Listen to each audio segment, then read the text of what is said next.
옆 사람에게 이렇게 인사를 한번 하죠. 당신은 나의 바나바입니다. 예, 뭔가 이렇게 부담을 드리는 나의 바나바라고 해가지고요. 이제 착한 사람에 대한 주제를 가지고 목사님 주일날 말씀을 하셨는데요. 착한 사람이 역사를 바꾼다. 저도 이제 그 제목을 딱 보고 나서 어떤 생각을 했냐면 착한 사람이 역사를 바꾼다라기보다 역사를 이룬다. 바꾼다 하니까 뭔가 제 안에 그 제목이 부담이 됐었던 것 같아요. 아니나 다를까 이제 목사님 설교하시면서 이제 아내분 얘기를 사모님 얘기하시면서 제목에 대한 얘기를 하셨는데 착한 사람이 정말 역사를 바꾼다라고 할 때에 그것이 누군가에겐 큰 부담이 될 수 있겠지만 또 하나님을 향해서 뛰어가고 있는 분들에게는 나도 하나님의 역사에 동참하여서 무언가를 할 수 있구나라는 기대와 소망이 되겠다라는 생각이 들었습니다. 탈북민 얘기가 잠깐 있었거든요. 우리는 하나님 다 몰라요. 그런데 제가 교회 다니게 된 계기는 우리 사장님 때문이죠. 그때 이제 사장님이 했던 기도를 제가 좀 넣어놨거든요. 하나님, 우리 직원이 안 다치고 저를 다치게 해주셔서 감사합니다. 한 줄이지만 여기 한번 같이 한번 읽어볼까요? 시작.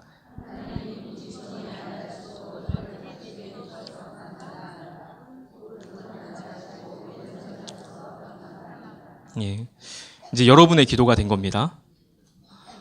이렇게 기도할 수 있겠어요? 그러니까 이게 신앙이 내재화되어져 있으면 이런 고백을 바로 할 수도 있긴 하겠지만 쉽지 않은 기도입니다. 저는 이제 시골에서 쭉 자라다 보니까 놀다 보면 피나는 거는 부지수기였습니다.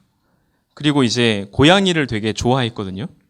시골에서 도둑 고양이를 잡아다가 집에 이렇게 고양이 망을 하나 만들어 가지고요. 거기에 고양이를 한 3개월 정도 길들이면 풀어놔도 안 도망가요. 예. 지금이면 동물 학대로 잡혀갈 수 있는데 고양이를 너무 좋아해서 시골에 워낙 그 길고양이, 도둑고양이가 많아서 그 고양이를 잡아다가 그렇게 해서 키우다 보니까 14마리까지 키웠습니다. 고양이를 너무 좋아했었어요. 그러니까 그 중학교 때 제 손은 항상 상처투성이었습니다. 잡다 보면 핥히고 놀다 보면 핥히고 하니까. 그래서 지금도 그 고양이 그 심장 소리죠. 어떻게 보면요. 그런 약간 긁는 소리. 그게 그때 너무 좋았던 것 같아요. 예. 집에 뭐 고양이도 있지, 개도 있지, 토끼도 있지, 뭐 소도 있지, 뭐 웬만한 동물들이 거기에 다 있었습니다. 근데 이제 이 손에 이렇게 피가 나면 그냥 뭐 늘상 나는 거니까요.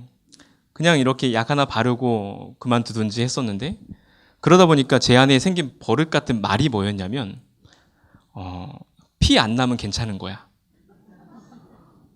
그게 근데 제가 첫째, 둘째를 키우면서 넘어지거나 다치잖아요.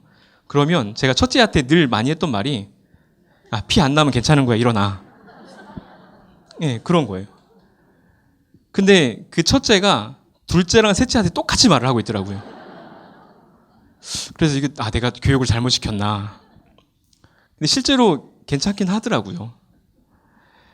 근데 이게 이제 노상 붙었던 말이기도 한데 신앙생활도 참 신앙생활을 굳건히 하시는 분들에서 나오는 언어가 다르다라는 생각이 들고 기도가 다르다라는 생각이 듭니다.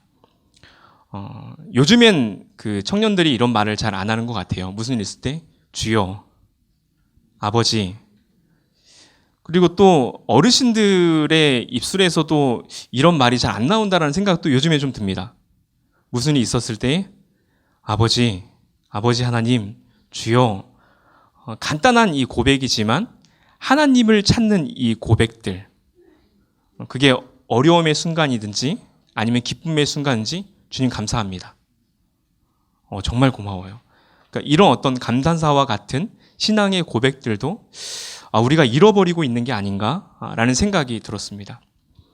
여기서 이제 사장님이 고백하고 있는 하나님, 우리 직원이 안 다치고 저를 다치게 해서 감사합니다. 오른손 안 다치고 왼손 다쳐서 감사합니다. 이 말을 듣는데 저희가 잘 알고 있는 손양원 목사님 그 고백이 좀 생각이 나서 한번 읽어드리려고 합니다. 손양원 목사님이 이제 여수 반란 사건 때에 두 아들을 공산당에게 학살당하고 나서 장례를 치를 때에 했던 감사기도 들어보신 분이 있을 겁니다.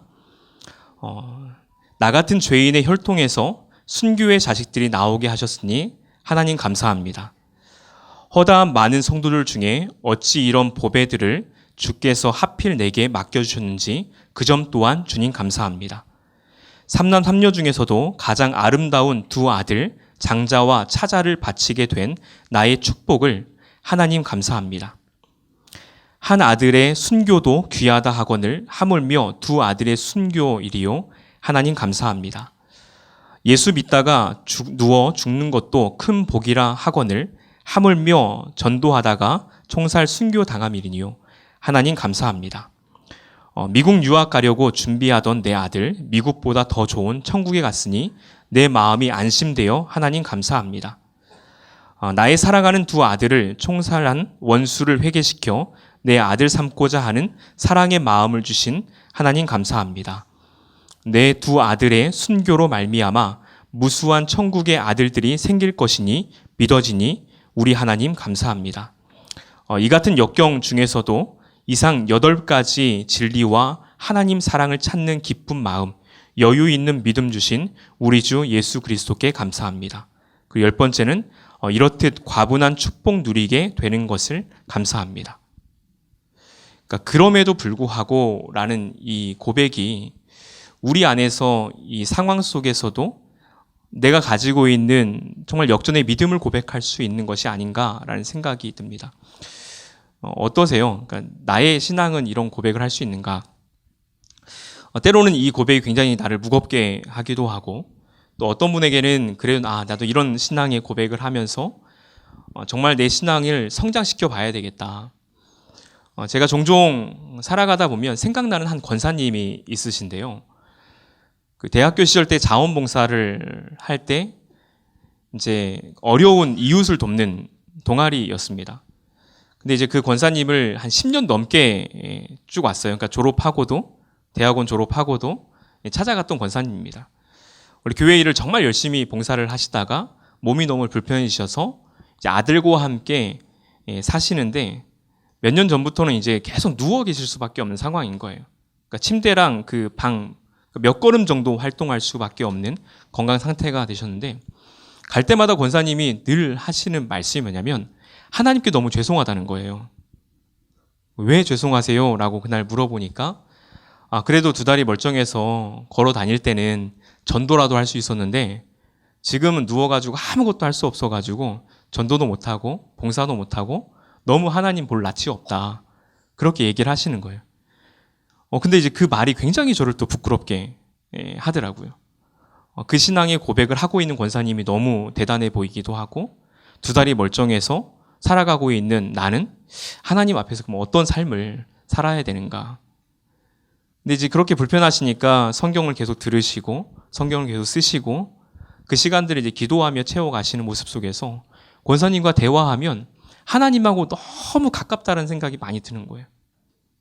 그리고 이제 뭐 누워 계시는 상황이 되니까 집에 들어가면 뭐 너무 정리가 안 돼 있죠.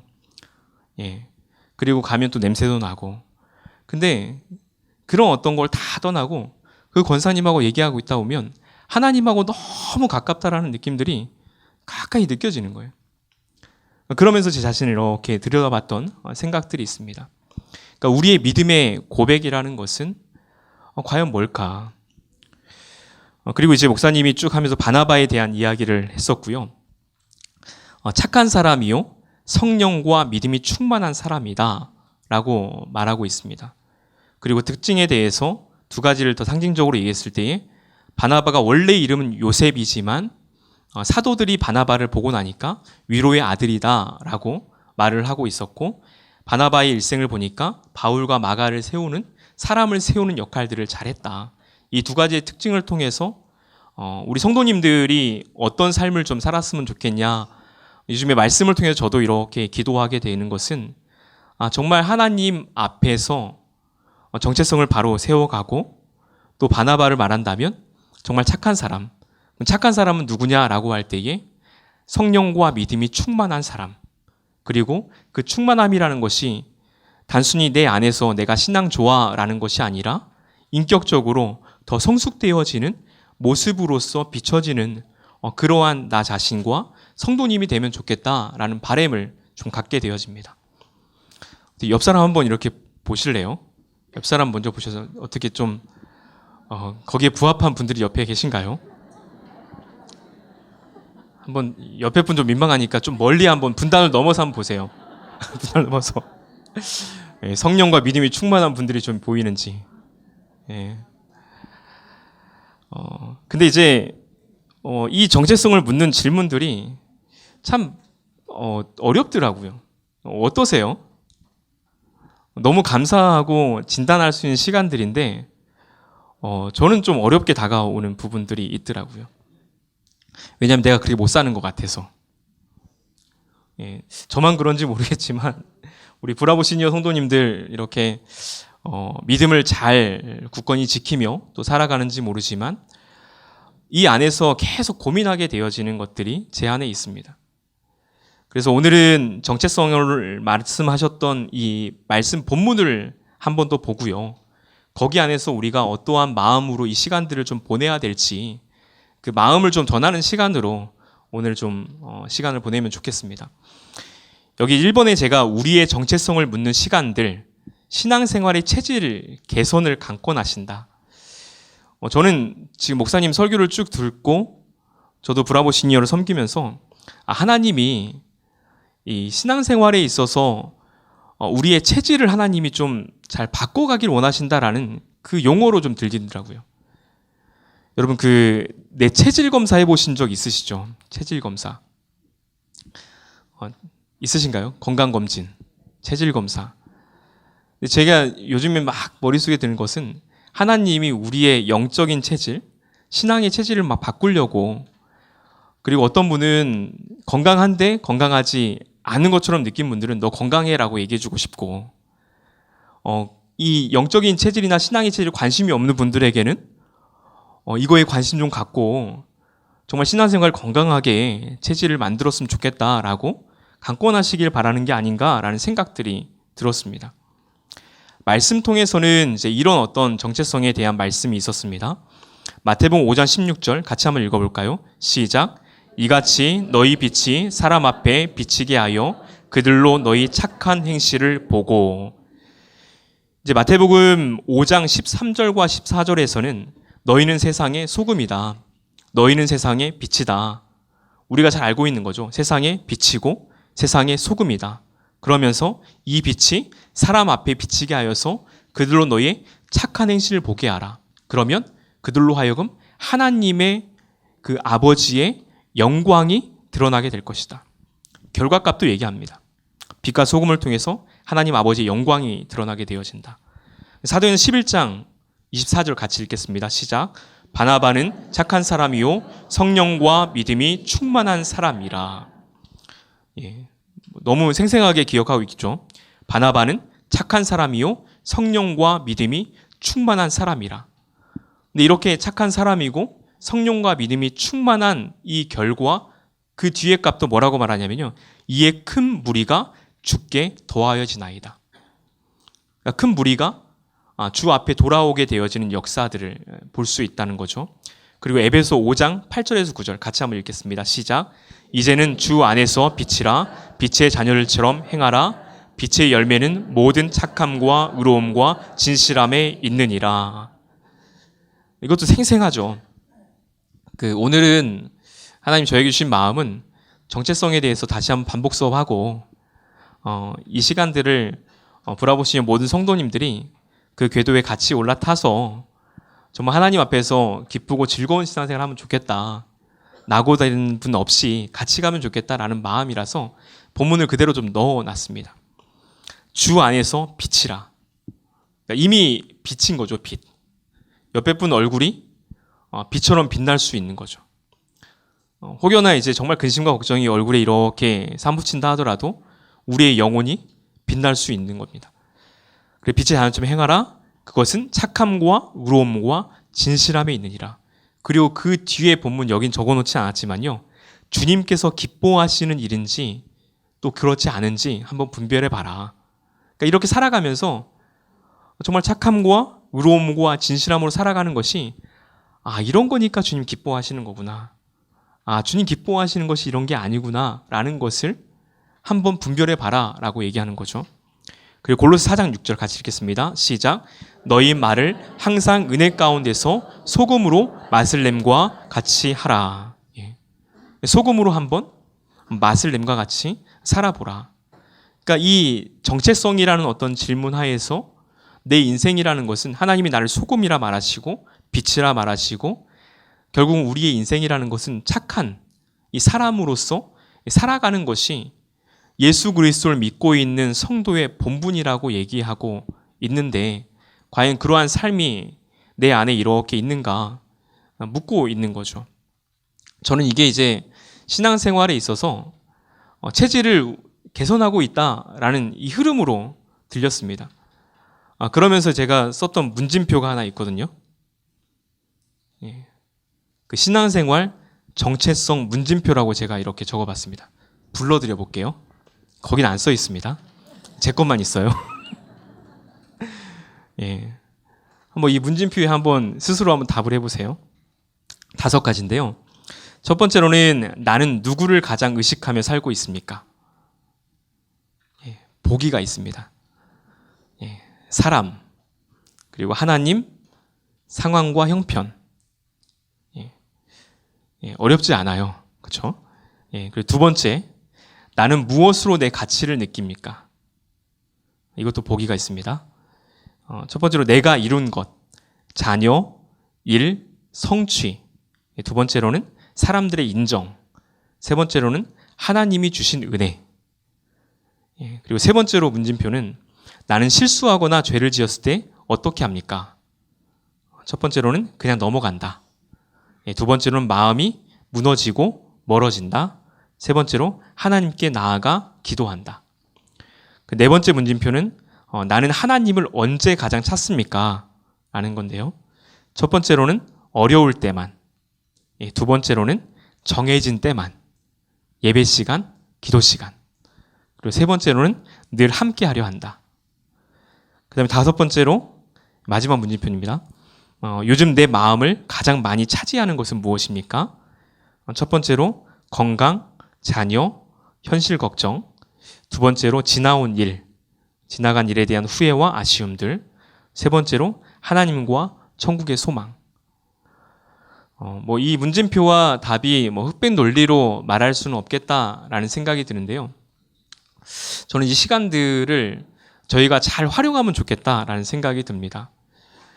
그러니까 한 개인이 하나님 앞에서 내 신앙을 세우려고 몸부림하는 시간들도 정말 귀하지만 그렇게 혼자의 힘으로 이렇게 일어나는 것보다 한 교회 공동체 안에 은혜의 바람이 불어지고 공동체의 아젠다가 이렇게 움직이게 될 때에 그 안에서 함께 일어나는 능력들을 경험할 수 있거든요. 저는 그래서 우리 브라보 시니어 성도님들 이 안에서 혹시나 내 정체성이 부인당했을 때 심지어 어떤 생각도 드냐면요. 우리가 이름이 있잖아요. 이름. 한번 옆에 사람 이름 한번 물어봐 주실래요? 이름. 제가 좀 유치합니다. 가끔. 이름 한번 물어봐 주실래요? 네, 이름 들으셨어요? 네. 혹시 바나바라고 대답하신 분도 계세요? 그 이름이라는 거는 그 사람의 정체성이잖아요. 제 이름이 오경재입니다. 이름을 지을 때는 나라 오자에 서울경에 임금재. 네, 이제 아닌 건 알겠죠. 네, 저는 오셨을 때 많이 웃고도 돌아가시면 좋을 것 같아서. 근데 아버님이 그때 술을 드시고 이제 이름을 등록하러 가셔가지고 서울경을 볕경자 따뜻할 이 볕 경자로 이렇게 등록을 해주셨어요. 그래서 제가 신학교 가고 나서 너무 감사했습니다. 네, 저희 아버지가 정말 술을 많이 드셨었거든요. 이후에 이제 술도 끊고 담배도 끊고 정말 하나님 앞에 이렇게 살아가시지만 제 신학교 가서 이름이 서울경이 아닌 게 너무 감사한 게 그 나라가 서울경이었으면 우리나라인데 벽경이 돼가지고 하나님 나라가 됐더라고요. 전 너무 감사했습니다. 그러니까 이 이름이라는 것은 한 사람을 정의하고 있는 정체성과도 같은 건데 우리에게 부여된 이름이라는 것은 성도이죠, 성도. 그리고 성도라는 정체성 하에서 하나님께서 성도에게 원하시는 가장 궁극적인 것은 시편에도 나오지만 하나님 영광 받으시기 위해서 우리를 만드셨다라는 거죠. 그러면 어떠한 모습으로 영광을 받으실 것인가라는 것은 우리가 천국, 영원한 하나님의 나라에 가면 거기서 영원히 찬양하면 되어지는 거잖아요.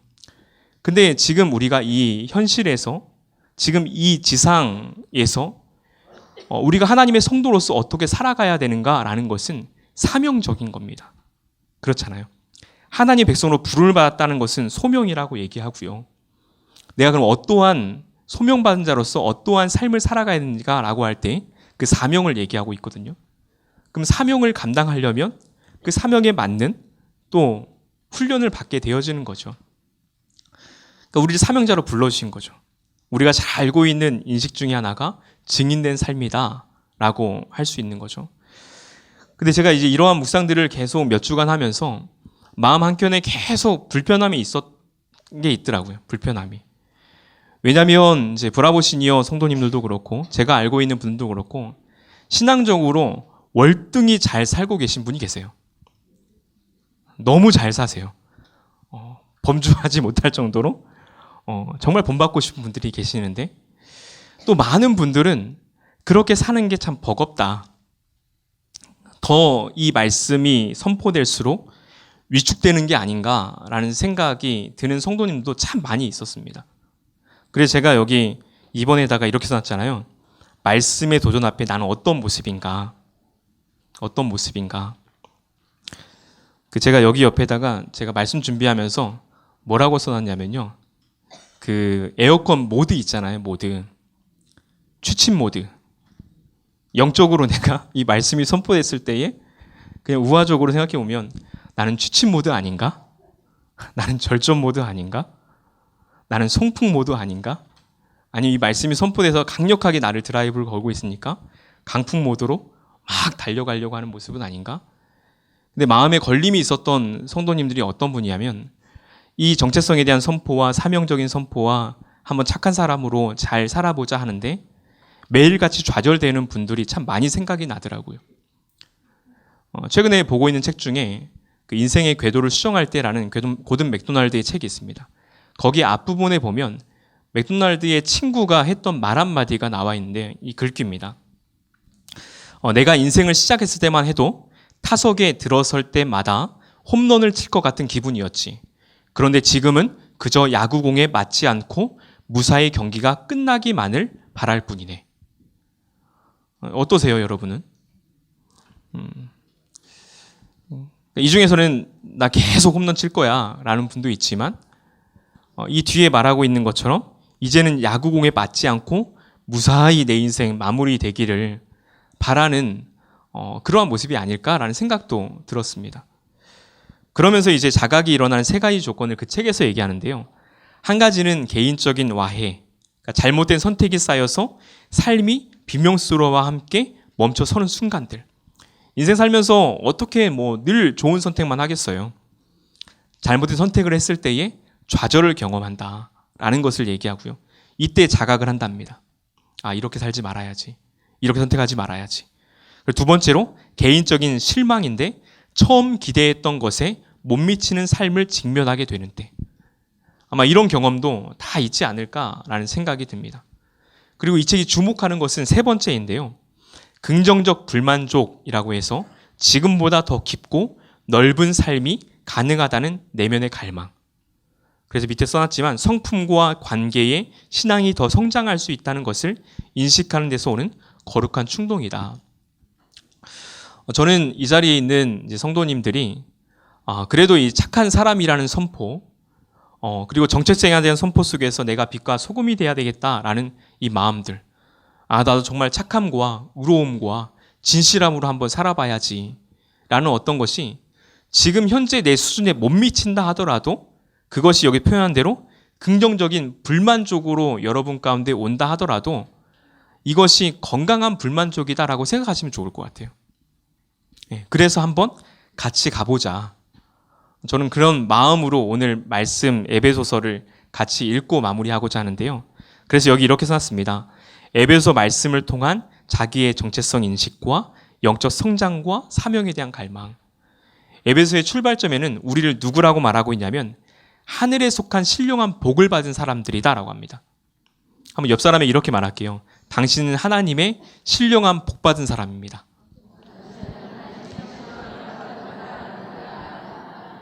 예. 그래서 이제 오늘과 다음에 한번 이어서 더 하려고 하는데요. 말씀 그대로 한번 보시면 곧 창세 전에 그리스도 안에서 우리를 택하사 우리로 사랑 안에서 그 앞에 거룩하고 흠이 없게 하시려고 그 기쁘신 뜻대로 우리를 예정하사. 그 뒤에 한번 같이 읽도록 하겠습니다. 시작. 예수 그리스도로 말미암아 자기의 아들들이 되게 하셨으니 이는 그가 사랑하시는 자 안에서 우리에게 거저 주시는 바 그의 은혜의 영광을 찬송하게 하려는 것이라. 우리는 그리스도 안에서 그의 은혜의 풍성함을 따라 그의 피로 말미암아 속량 곧 죄 사함을 받았느니라. 아멘. 여러분 우리가 누구냐면요. 하나님의 신령한 복을 받은 사람들이다 라고 합니다. 성도라고 한다 그러면 우리는 하나님의 신령한 복을 받은 사람들. 중국에 이렇게 복자 빨간색으로 해가지고 거꾸로 눕혀놓잖아요. 아시죠?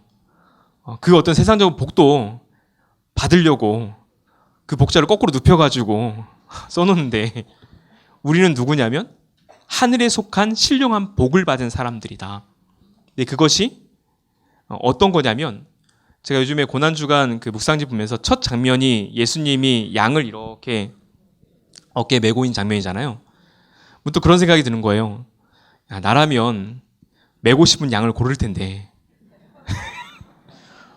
가능한 좀 이렇게 마음에서는 건강해 보이는 양을 고를 수도 있고 또 이제 지고 오래 가야 되면 좀 빼빼한 양을 고를 수도 있고 취사 선택을 하는 것이 내 마음일 텐데 이 말씀에서 보면 창세 전에 라고 하는 거잖아요. 창세 전에.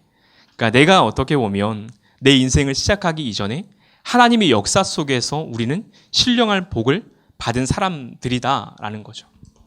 저는 정체성에 대해서 여러분이 여기서 긍정적인 불만족이 내 안에 있다 하더라도 하나님이 지금 나의 상태로 인해서 나를 일으키시는 것이 아니라 창세 전에 나를 선택하셨고 신령한 복을 주기로 작정하셨다면 지금의 나의 상태가 중요한 것이 아니라 예수 그리스도의 이 속량, 이 구속함을 의지하여서 그 복은 나에게 이미 주어졌고 충분히 그 정체성을 가지고 살아갈 수 있는 사람들로서 이 자리에 있다라는 그 확실성을 여러분들이 가지면 좋겠다라는 생각이 듭니다. 그런 마음으로 에베소 3장 16절 20절까지의 본문은 너무 잘 아는 본문이죠. 여기도 같이 한번 한 목소리로 읽도록 하겠습니다. 시작. 그의 영광의 풍성함을 따라 그의 성령으로 말미암아 너희 속사람을 능력으로 강건하게 하시오며 믿음으로 말미암아 그리스도께서 너희 마음에 계시게 하시옵고 너희가 사랑 가운데서 뿌리가 박히고 터가 굳어져서 능히 모든 성도와 함께 지식에 넘치는 그리스도의 사랑을 알고 그 너비와 길이와 높이와 깊이가 어떠함을 깨달아 하나님의 모든 충만하신 것으로 너희에게 충만하게 하시기를 구하노라. 아멘. 그 말씀을 보면요. 그의 영광의 풍성함을 따라 하면서 그의 성령으로 말미암아라는 표현이 나오고요. 그 다음에 너희 속사람을 능력으로 강건하게 하시오며 믿음으로 말미암아라는 표현이 나옵니다. 여러분 이 표현을 그대로 보면 바나바를 표현하고 있는 것과 똑같아요. 그렇지 않습니까? 바나바는 착한 사람이요 성령과 믿음이 충만한 사람이다. 근데 이 성도에 대해서 강건함을 가지고 바울이 기도하고 있는 장면을 보게 되어지면 그의 영광의 풍성함을 따라 그의 성령으로 말미암아 성령이 나오죠. 너희 속사람을 능력으로 강건하게 하시며 믿음으로 말미암아라는 표현이 나옵니다. 결국은 우리의 속사람을 강건케 하고 우리를 일으킬 수 있는 힘이라는 것은 우리는 공급받아야 되는 사람입니다. 그 공급이 예수 그리스도의 영광의 풍성함을 따라서 공급받아야 되고요. 그리고 성령으로 말미암아서 공급받을 수 있는 사람입니다. 그거는 이제 속사람의 강건함이라고 이제 바울은 표현하고 있는 거죠. 근데 여기서 이제 한 2번 정도 나눠서 저는 다음 주까지 좀 얘기를 나누고 싶은데요. 여기 보면 저희가 해야 되는 역할들이 뭐냐면 이 뒤에 나오는 그리스도께서 너희 마음에 계시게 하시옵고, 저는 한 주 동안 이거 우선 하나 기억하시면 좋겠습니다. 예수 그리스도께서 내 마음에 계셔야 되는구나. 여러분, 예수님 마음에 잘 품으세요. 예. 이거는 평생의 진리다라는 생각이 듭니다. 어떻게 내가 예수님을 잘 품을 수 있습니까? 거기에 답을 내리지 마시고요. 그냥 이 표현대로 예수님이 내 마음에 계셨으면 좋겠습니다. 이 한 문장의 기도를 여러분이 한 주 동안 하시면 좋겠습니다. 예수님 내 마음에 계셨으면 좋겠습니다. 그러면 어떻게 하면 예수님이 내 마음에 계시는지 각자에게 인격적으로 다가오시는 하나님의 그 은혜가 있을 것이다 라고 생각합니다. 그리고 나서 하나 더 기도를 덧붙이면 너희가 사랑 가운데서 뿌리가 박히고 터가 굳어져서, 한 주 동안 여기까지만 여러분 기도해 주세요. 봄이 되면 늘 깨닫는 게 정말 생명의 신비는 대단하구나. 뿌리가 살아있으면 잎이 나더라고요. 뿌리가 살아있으면 잎이 나더라고요. 그리고 큰 나무를 이동할 때도 일부러 또 잎을 떼내기도 하잖아요. 가지를 치기도 하고. 근데 뿌리만큼은 잘 보존해서 이동을 하게 되어집니다. 잔뿌리 하나 다칠까봐 잘 보관해서 이동하거든요. 저는 우리 브라보 시니어 성도님들이 영적인 그 원뿌리, 잔뿌리를 잘 건강하게 보호하고 만들어낼 수 있는 분이 되었으면 좋겠습니다. 그러면 설사 내가 나이가 들어감에 따라서 내 모습이 달라진다 할지라도, 내가 쇠약해진다 할지라도 영적인 뿌리라는 것은 더 강건해질 수밖에 없습니다. 이전에는 내가 활동적으로 움직이다가 활동이 줄어든다 하더라도 영적인 뿌리라는 것은 더 깊어질 수밖에 없어요. 왜냐하면 성경의 가르침을 따라서 보면 우리가 예수 그리스도 앞에 가까이 가면 가까이 갈수록 예수 그리스도의 모습은 더 선명해지는 거거든요. 나의 신앙도 더 선명해지는 겁니다. 이 땅의 삶은 연결이라고 마지막을 얘기하지만 우리 이 땅의 삶이 마무리되었을 때 하나님 나라 가서 정말 더 선명하게 하나님 앞에 조우하고 예수 그리스도를 바라보게 되어지는 영적인 강건함을 떠나서 우리는 부활체다라고 말하는 사람들이거든요. 그러면 저는 이 자리에 있는 브라보 시니어 성도님들이 정말 나의 속사람, 나의 영적인 뿌리들을 더 굳건하게 내리고 이전에 없었던 근육들, 영적인 근육들은 충분히 더 만들어낼 수 있다라는 바람 속에서 있다 보면 거기 안에서 가장 알맞는 잎사귀와 열매를 맺게 하실 것이다. 그것이 우리가 가질 수 있는 가장 강력한 착한 사람의 모습이다라고 생각을 합니다. 그러면 정말 이렇게 큰 선생님이 될 수 있다는 생각이 들어요. 저는 재주가 없어서 1시간을 말해야 한 사람을 설득할 수 있다면 이제 인생의 관록이 있는 또 신앙생활을 이렇게 해오셨던 성도님들은 단 1분 만에 한 사람에게 영적인 파워의 영향력들을 끼칠 수 있는 능력을 저는 브라보 시니어 성도님들이 충분히 가질 수 있다라는 생각을 합니다. 그래서 그러한 갈망 속에서 한 주 동안 기도하실 때요, 하나님 나에게 긍정적인 불만족이 있다면 제가 기도하겠습니다. 말씀을 붙들고 그리스도께서 내 마음에 계시게 하여 주시옵소서. 그리고 또 하나 기도할 때 너희가 사랑 가운데 뿌리가 박히고 라는 것 안에서 하나님 그 그리스도의 사랑이 내 안에 더욱더 뿌리 내리게 하여 주시옵소서. 이 2가지 기도 제목을 한 주 동안 붙들고 함께 기도하면 좋겠습니다.